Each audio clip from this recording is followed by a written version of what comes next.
अस्सलाम वालेकुम। आज की वीडियो उन बच्चों के लिए जिन्होंने इस साल मैट्रिक और एफएससी का पेपर दिया है। तो ये वीडियो है पेपर प्रेजेंटेशन के बारे में। तो अगर देखा जाए तो पेपर प्रेजेंटेशन एक तो ये है कि जो पेपर का कंटेंट है हमें वो आता है, उसके साथ साथ एक और चीज़ है जो पेपर प्रेजेंटेशन है जो कि पॉजिटिव इम्पैक्ट डालती है। फॉर एग्जांपल अगर मैं एग्जामिनर हूँ तो पेपर प्रेजेंटेशन जो है ना मेरे नज़दीक तो बहुत इंपॉर्टेंट है। और एक सिंपल पेपर प्रेजेंटेशन ये होती है कि आपने एग्जामिनर को बताना है कि भाई कौन सा जो क्वेश्चन है वो कहाँ से शुरू हुआ है और कहाँ ख़त्म हुआ है, बस। ज़्यादा ये फूल बूटियाँ ये मतलब एक्स्ट्रा चीज़ें हैं। तो मैं आज आपको बताऊंगा सिंपल पेपर प्रेजेंटेशन के कुछ चंद टिप्स बताऊंगा जो कि आपके लिए हेल्पफुल होंगी। तो सबसे पहले जो हमें बोर्ड के अंदर एक शीट मिलती है जो कि मेरे ख्याल में कोई 6 शीट्स होती हैं, 24 मतलब 6 पूरी कंप्लीट शीट्स होती हैं। ऐसे जिससे ये मेरे पास एक है ना कंप्लीट, ये एक शीट है पूरी, इस तरह 6 शीट्स होती हैं तो एक्स्ट्रा आपको नहीं मिलती। तो उसके अंदर ये करना है, सबसे पहले उनकी जो दो साइड होती है उधर लाइनें नहीं लगी होती, आपने ये करना है कि एक कट मार्कर से, मैंने तो ये ब्लैक से लाइंस लगाई हुई है, आपने ये करना है कि ब्लू से लाइंस लगानी है। उसके बाद लाइंस, ये दोनों साइड्स के ऊपर लाइंस लगाने के बाद ऑलमोस्ट इक्वल डिस्टेंस के ऊपर लाइंस लगानी है, इधर भी और इधर भी। ये लगाने के बाद आपने क्या करना है कि जो पेपर के अंदर लिखना है, जो आपने कंटेंट लिखना है, उसके अंदर ये जो लाइंस है ना, लाइंस का ये वाला जो एरिया है दोनों तरफ, यहाँ पर कुछ नहीं आना चाहिए। अब आपने शुरू कैसे करना है, अब हमारा जो क्वेश्चन पेपर होगा उसके ऊपर सबसे ऊपर लिखा होता है सेक्शन, ठीक है। सबसे पहले तो ऑब्जेक्टिव होता है ना, वो सेक्शन ए होता है या सेक्शन 1 होता है। उसके बाद जो आप शॉर्ट क्वेश्चन करने लगते हो तो वो होता है सेक्शन, आपने ये टेम्पो का, मैंने ये मार्कर लिया हुआ है, ये देखें। तो ये टेम्पो का मार्कर है, ये एक नॉर्मल मार्कर होता है, टेम्पो के दो तरह के कट मार्कर आते हैं। एक ये वाला मार्कर है जो कि जिसकी जो निब है वो थोड़ी छोटी है, और दूसरा जो मार्कर है वो ये है जिसकी निब थोड़ी सी मोटी है। तो ये मार्कर मैं इसलिए प्रेफर करता हूँ क्योंकि इससे एक ही बार में थोड़ा मोटा लिखा जाता है, जो कि एक क्लियर नज़र आता है कि क्या लिखा हुआ है। तो खैर अगर कोई इस मार्कर से इस लेवल का लिख सकता है तो वो इस मार्कर से भी लिख सकता है, लेकिन ये ध्यान रखना चाहिए ब्लू होना चाहिए क्योंकि हमें ब्लू मार्कर से लिखने की इजाज़त होती है। उसके बाद आपने लिखना है, ये फॉर एग्जांपल उस वहाँ पर लिखा हुआ है क्वेश्चन पेपर के अंदर सेक्शन, तो आपने यहाँ पर लिखना है ये सेक्शन, ये मैंने जिस तरह लिखा सेक्शन।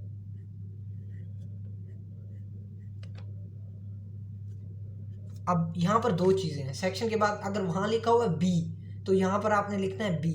अगर वहाँ पर लिखा हुआ है सेक्शन 2, यानी कि 2 कैसे लिखा हुआ है मैं यहाँ पर छोटा सा आपको लिख के दिखाता हूँ ब्लैक पेंसिल से, ये 2 ऐसे अगर उन्होंने 2 लिखा हुआ है तो आपके ऊपर भी ये फ़र्ज़ है कि आप इस तरह का 2 लिखेंगे, आप ये वाला 2 नहीं लिखेंगे, ठीक है। आप इस तरह का 2, अगर बी लिखा हुआ है तो आपके ऊपर भी फ़र्ज़ है कि आप बी लिखेंगे।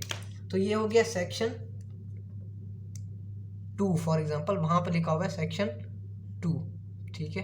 सेक्शन जो 1 होता है वो आप याद रखें वो MCQs का होता है, जो सेक्शन 2 होता है वो शॉर्ट क्वेश्चन का होता है। अब वो जो सेक्शन 1 होगा उसके अंदर क्वेश्चन नंबर 1 होगा वो MCQs के बारे में। अब यहाँ पर ज़रूरी है कि क्वेश्चन नंबर 2 होगा, ठीक है। ये है क्वेश्चन नंबर, ऐसे बड़ा बड़ा करके और सेंटर में लिखना है क्वेश्चन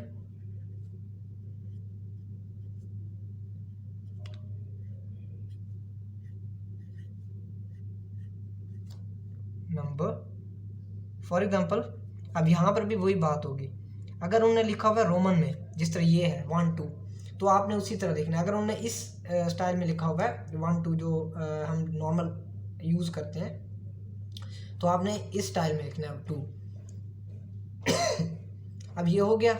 उसके बाद आएगा जो आपने जो क्वेश्चन अटैम्प्ट करना है। फॉर एग्जांपल ये जो क्वेश्चन 2 है इसके अंदर 9 सवाल हैं, आपको पहले वाला सवाल नहीं आता, आपको दूसरा आता है, ठीक है। आपने ये करना है। अब वो जो क्वेश्चन नंबर 2 है फिर भी वही बात आ गई, अगर वो लिखा हुआ है 2 ऐसे लिखा हुआ है यानी कि ये वाला 2 लिखा हुआ है तो आपने यहाँ पर भी ये ब्रैकेट डालनी है, ये एक लाइन छोड़ के ये ब्रैकेट आ गई ऐसे, और इसके दरमियान में अगर ये वाला 2 है तो ये वाला 2 लिखेंगे, अगर ये वाला 2 है तो ये वाला। मैं सपोज करता हूँ हमारे पास वो वाला 2 है तो ये लिख लेते हैं, ये आ गया जी हमारा 2, ठीक है। अब ये 2 आ गया। अब इसको थोड़ा सा ज़्यादा वो करने के लिए, अच्छा करने के लिए आप ये करें कि ये जो यही जो मार्कर है ना, इससे ये लाइन लगा लें, ठीक है, इसके नीचे अंडरलाइन कर दें, ताकि हमारा जो ये जो हमने लिखा है ये थोड़ा सा प्रेजेंटेबल लगे। ये यहाँ पर आ गया और ये यहाँ पर आ गया, ये यहाँ पर आ गया, ठीक है। अब ये 2 आ गया। अब इसके बाद फॉर एग्जांपल हम केमिस्ट्री का पेपर कर रहे हैं, ठीक है, केमिस्ट्री का पेपर कर रहे हैं और हमारे पास क्वेश्चन आ गया है डिफाइन ऑर्गेनिक केमिस्ट्री, ठीक है।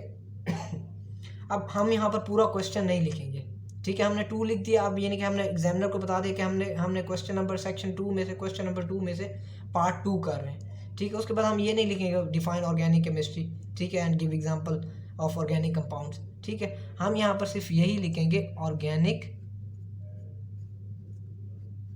केमिस्ट्री, ठीक है। ये बेशक हम जो डॉलर का जो पतली निब वाला मार्कर है हम बेशक उससे भी लिख सकते हैं, ठीक है। ये ऑर्गेनिक केमिस्ट्री, बस ये हमने लिख दिया।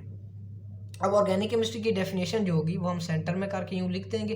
फॉर एग्जांपल ये डेफिनेशन यहाँ से लेकर, ये कुछ डेफिनेशन के वर्ड्स होंगे वो यहाँ से लेकर यहाँ तक एक्सटेंड करेंगे, ठीक है। ये 4 लाइन में ये डेफिनेशन होगी।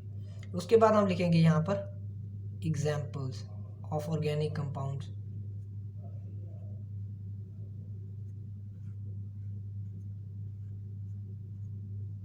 ठीक है। मैंने ओसी लिख दिया, लेकिन वहाँ पर आपने पूरा लिखना है। हम आपको ये बात भी याद रखनी चाहिए कि हम पेपर के अंदर कोई इस तरह की जो है नहीं यूज़ कर सकते वर्ड्स जो उनकी स्टैंडर्ड एब्रीविएशन ना हो। फॉर एग्जांपल ये जो MBBS है, MBBS का मतलब है bachelor of medicine and bachelor of surgery, तो हम ये पेपर के अंदर MBBS लिख सकते हैं क्योंकि ये एक स्टैंडर्ड एब्रीविएशन है। लेकिन ये जो OC है ना, ये स्टैंडर्ड एब्रीविएशन नहीं है, लिहाजा हम ये स्टैंडर्ड एब्रीविएशन नहीं है तो हम ये नहीं यूज़ कर सकते पेपर के अंदर। ये हमारे उसमें कंसीडर होगी। अगर कोई एग्जामिनर ऐसा बैठा होगा तो ये हमारे नंबर 20 से काट सकता है। तो ये आगे एग्जांपल ऑफ ऑर्गेनिक कंपाउंड, यहाँ पर हमने 2-3 एग्जांपल जो भी आती है हम लिख देंगे। अब फॉर एग्जांपल ये हमने एग्जांपल्स लिखते हैं। अब हमारा ये सवाल क्वेश्चन यहीं पर ख़त्म हो गया। अब हम क्या करेंगे, ये पकड़ेंगे स्केल और यहाँ पर ये लगा देंगे लाइन,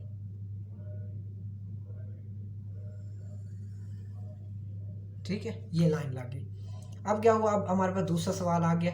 दूसरे सवाल के लिए हम क्या करेंगे, इसी से नीचे, इस लाइन से नीचे हम लिख देंगे क्वेश्चन नंबर। फॉर एग्जांपल हमें पार्ट नंबर 3 आता है इसका, फिर से वही पार्ट नंबर 3, ठीक है। इसके नीचे वही जो हमने जिस तरह कहा कि लाइन लगाएंगे, लाइन लगाने के बाद फिर से वही जो उसके मेन जो क्वेश्चन पूरा नहीं लिखेंगे, उस क्वेश्चन के अंदर जो मेन वो बात कर रहा है वो हम ऊपर थोड़ी सी लिखेंगे, ताकि एग्जामिनर जो है उसको वहाँ से क्वेश्चन पेपर से देखना भी ना पड़े कि पार्ट 2 कौन सा है। उसको पता लग जाएगा कि ये ऑर्गेनिक केमिस्ट्री की डेफिनेशन लिख रहा है, ठीक है। मतलब हम जो एग्जामिनर है उसके लिए आसानियाँ पैदा कर रहे हैं, ठीक है। उसके बाद ये जो पार्ट 3 है इसको भी हम लिखेंगे, इसके आखिर में भी लाइन लगाएंगे। तो मतलब ये है कहने का कि एग्जामिनर को बगैर क्वेश्चन पेपर देख के आपके क्वेश्चन जो पेपर है सिर्फ उसी को देख के ये पता रहना चाहिए कि कहाँ पर कौन सा क्वेश्चन शुरू हो रहा है, कहाँ पर ख़त्म हो रहा है, ठीक है। सिंपल सा ये तरीका, को ज़्यादा इसमें फूल बूटियाँ भी मैंने नहीं बनाए, ठीक है।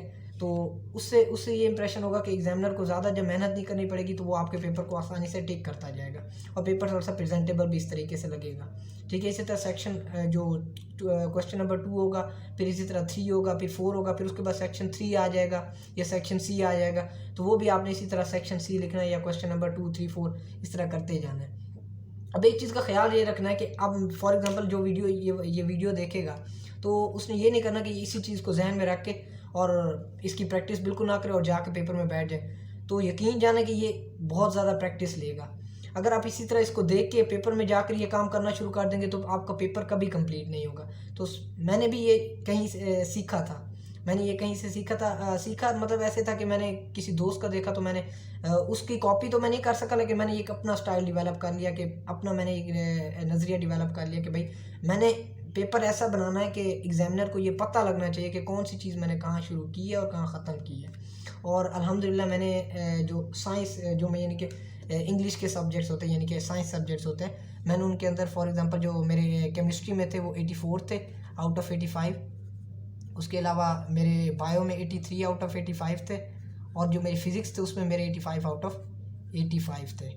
तो ये मेरे मार्क्स थे बायो केमिस्ट्री, ये मेरे केमिस्ट्री में थे, ये मेरे बायो में थे और ये मेरे फिज़िक्स में थे। वो मैंने किस लिए लिया, तो क्योंकि मैंने ये सारा कुछ जो था ना पेपर प्रेजेंटेशन के ऊपर भी ख़ास तवज्जो दी। तो उम्मीद है कि ये वीडियो आपको हेल्पफुल साबित होगी। इंशाल्लाह आप मेहनत करेंगे तो ये एक ना एक दिन आपको ज़रूर आएगी।